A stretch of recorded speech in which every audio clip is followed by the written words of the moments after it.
Hi, I'm Holly Hughes, running for state representative. I wanted to run for this office and work hard for our hometown because I want to make a difference in getting jobs here in Muskegon County. It's the American dream. It's the Muskegon dream to try to make a difference for our kids and our grandkids and our families and our neighbors. That's what it's all about, is our hometown. I'm fourth generation Muskegon County. My kids are the fifth, and if we're lucky to have grandchildren, I want them raised right here in our hometown. So I've been working hard on three main things and want to continue to work hard on jobs.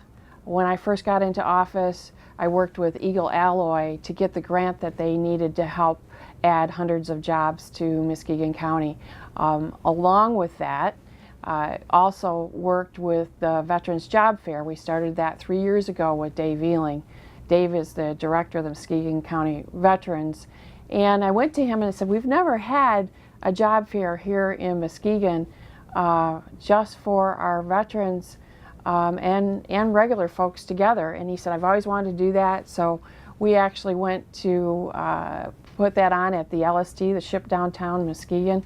We had 95 businesses this past May doing that job fair, and we had everything from engineer on down to cashier and everything in between. We had Alcoa Howmet there, a number of different Muskegon corporations, and those in the surrounding areas as well. So it was exciting to have that. In fact, the Visitors Bureau has contacted us and asked if we're doing it again next year, which we are. So next May, if you're looking for a job, the Veterans Job Fair downtown Muskegon. This year we had a third of the folks that were actual veterans, along with some Navy SEALs. We also had 2/3 of those looking for jobs were just regular folks, not veterans, looking for jobs as well. So we feel that's very, very important, and I want to focus in on that. We took our own company from 6 employees we had when we started, 1 telephone and 1 typewriter, and now we're up to 160 employees at MasterTag, our company. We make horticultural labels, little flower tags that you see in the springtime with geraniums or tomatoes on that. That's our company. So we've worked hard to build our company over the years. Started out small, and we're working really hard. We have some great employees working with us. So jobs is the main focus for our hometown. And then also working on elder abuse laws that I actually passed and signed into law, protecting our seniors from financial abuse by others. And it's kind of fitting that we're here at Tanglewood Park, which is near and dear to my heart. I'm on the Senior Resources Board here, and my inspiration was my grandmother. I was her caretaker for her medical and financial needs. She's no longer living, unfortunately, to see this, but that was part of the motivation when I came on the Tanglewood Park Board when we first were trying to raise money for this facility. And it's worked out. They're growing. They're actually expanding. You probably see them expanding in the parking lot here. It used to be a D&W grocery store, and now it's servicing seniors, 4 services under 1 roof. And I'm very excited about that. And when I was in the legislature, I fought hard for Meals on Wheels. That program was in danger. We were able to keep that funding and actually increase funding for that, because knowing from my grandmother, if you could just have a little bit of help, that one meal, somebody checking in on you, that can make a huge, huge difference in keeping them out of nursing homes. My grandmother and folks want to be in their own home, and they do better in their own home, and it's a whole lot cheaper. So I continue to work on that, being a member of the board here now and trying to make a difference for our folks. And I also worked on education, actually fought for more dollars for education. We made sure we split the budget apart. We're able to get some more money towards education. If I didn't build that coalition of 24 legislators going from office to office, we would have had less dollars my first year that I was in office. And as jobs continue to grow, we'll be able to give even more money to education, because that's the key to jobs, is making sure our folks are our kids are educated so that they can stay in our hometown, which I'm really passionate about. I would like to see my grandchildren, if we get some, hopefully, grow up in our hometown. So I've also worked on increasing education in Muskegon County by the legislation that I worked on is actually passed, the Muskegon Promise Zone legislation, and this year Speaker of the House, Jace Bolger, appointed me to that board. Been working on that with the ISD. What it is, and you'll see more of it in the newspaper, you've probably seen some of it in the newspaper already, but the Muskegon Promise Zone is a chance to help those who can't afford college go to college across the county after the Pell and TIP grants. So we continue to work on that hard. You'll see more about that, whether I'm elected or not. Still going to work hard on that. We're going to be fundraising for that. Also, I'm working on early childhood education with Thrive at the ISD. I'm on that committee as well. We met with folks from Holland called Ready for School. They started that 7 or 8 years ago, and what it does is help with preschool. We need to make sure our kids can read by 3rd grade so that they're successful in their education. And so we have this gap that we're trying to fill for preschool. You have your public Head Start programs, which is a part of the population, and then you have a small sliver of private preschool, and then there's that gap in the middle. And that's what Holland community and business leaders were looking at funding, is that gap in the middle. And so we had them come in and talk to us about the Ready for School program and see what we can do here in Muskegon County to help make sure that we have more kids ready for school and be successful in their lives. So those are the 3 main things that we've worked on, and also want to make sure that our kids, if they don't go to college, that they get vocational education. There's this huge opportunity where we have a jobs gap, where we need more welders, skilled tradesmen. But actually, I think some of our unions have been good at that kind of training. There is a possibility of earning more money as a welder than you could as an attorney. And so there's great opportunities in Michigan right now. There's 70,000 jobs that are going unmet where we need some skilled workers, and we need to bring that education up in order to take advantage of those jobs that are growing here in Michigan. So working hard to make sure that we're focused on jobs for our hometown and protecting our elderly, and a great big focus on education. Focusing in on jobs is very important to me. I passed a number of bills on jobs, including my commercial driver's license bill for veterans. What that does is, if you are in the service and you're driving a big truck and equipment one week, and the next week you're no longer in service and you're a veteran now, your commercial driver's license in the service did not follow you until my legislation was passed and signed into law in 2012 by the governor. So I wanted to make sure that we continued that. After I was in the legislature, I brought back Representative Jim Stamas, who's the House floor leader, and we met at the Muskegon Vet Center and talked to him. And then we had separate meetings with Senator John Molinar to talk about how are we going to handle the 100,000 veterans that are coming back to Michigan. Actually, it's a little more than that. And how are we going to transition to them into jobs so they don't become a part of the unemployment statistic? And we wanted to take advantage of their knowledge and what they were able to do. So earlier this year, from our meetings last year with Senator Molinar and Representative Stamas, we had a number of bills that are helping with jobs with our veterans. Senator Molinar had a 20 jobs, different categories bill that was passed into law. I was at that bill signing, was happy to work with the senator on that.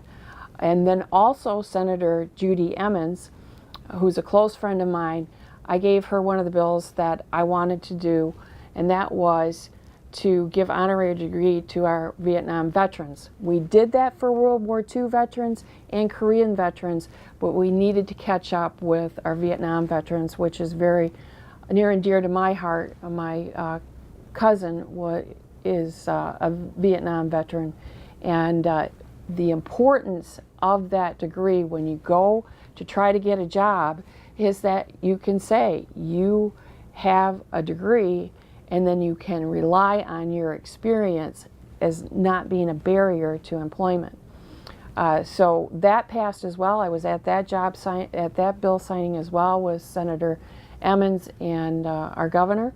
I'm continuing to work on job bills so that when our veterans come back and want to get a degree, they get credit for what they already know.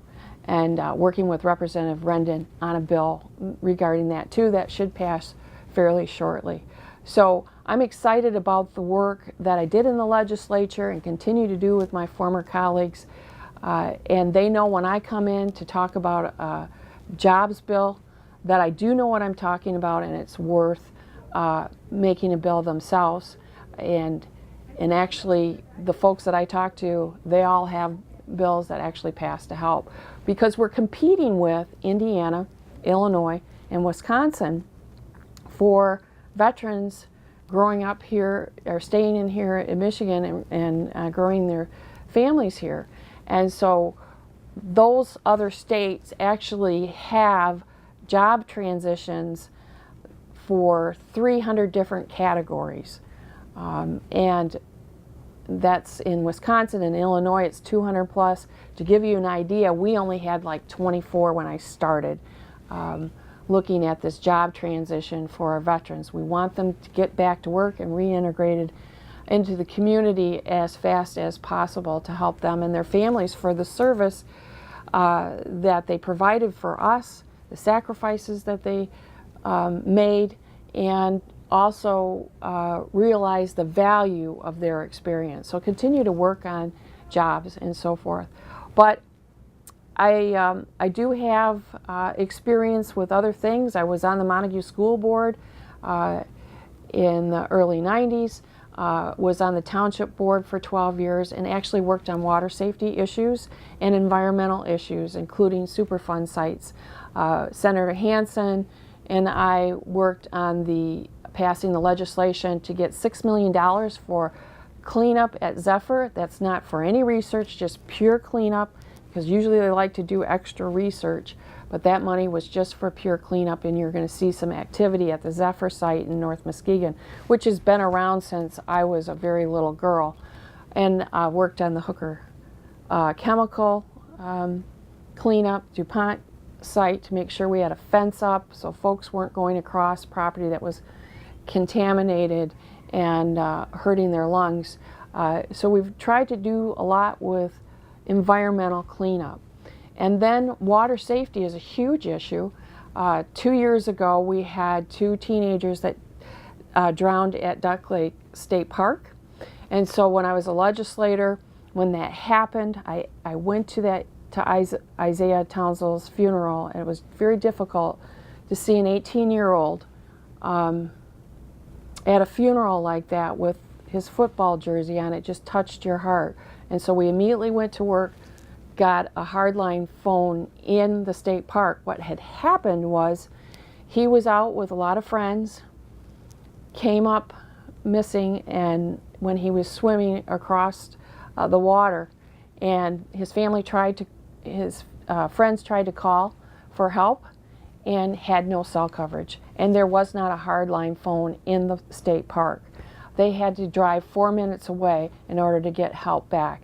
And the same thing happened to another young man there. Those deaths were like 2 weeks apart. So we got a hardline in there, an emergency phone right at the state park. That was still not good enough. We needed a cell phone tower. So we started working on that when I was in the State House as a legislator, but also afterwards I never gave up on that, working hard with those folks at the phone company and also with the Fruitland Township Board, Sam Sanamore and Jan Doerr, to try to make a difference to find a site for that cell tower, and that will be going in this fall. So we're very excited about that. So at least if folks are at the Duck Lake State Park, they have a way to communicate either by their cell phone or at an emergency phone to make a difference with helping somebody who's in trouble. Kind of have a little bit of a history with that. Earlier in 2000, we lost Chris Smith on the White Lake Channel when I was a township board member. And what had happened was, I'll never forget, remembering the Coast Guard helicopters going by and knew we had trouble at the channel. And he had been there with a couple of friends, jumped in the water, you know, the waves were high, and thought it would be fun. And they went to try to help him because they realized he was in trouble, ran to a life ring stand, and the life ring was missing.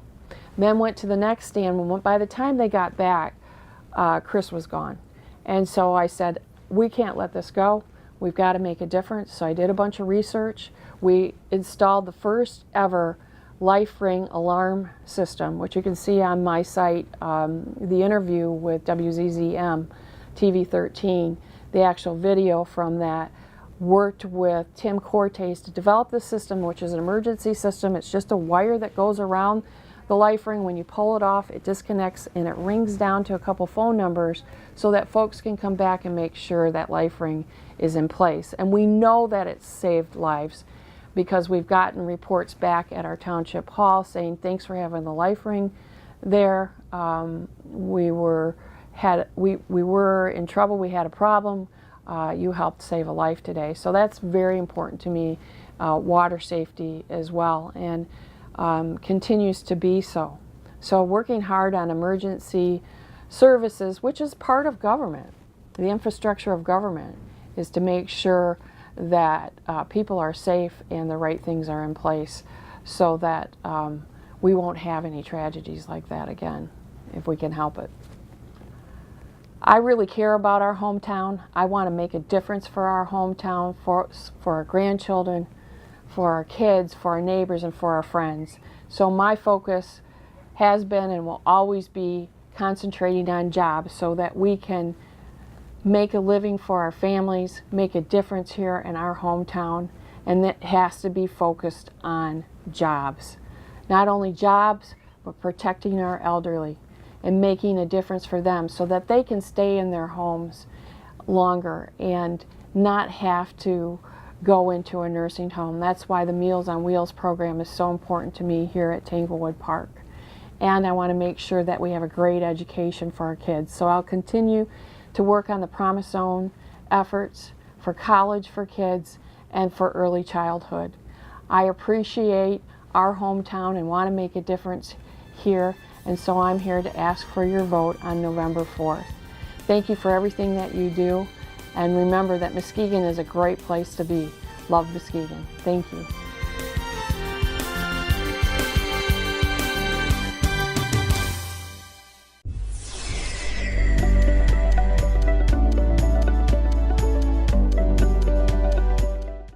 Hi, I'm Holly Hughes, running for state representative. Jobs are my #1 priority. I worked in the state legislature on a number of bills to help with jobs here in Muskegon County. I've also worked locally on the Veterans Job Fair. We started that 3 years ago and it continues today. Education is also my top priority. I worked hard on the Promise Zone legislation to make a difference for kids who want to go to college who can't afford it.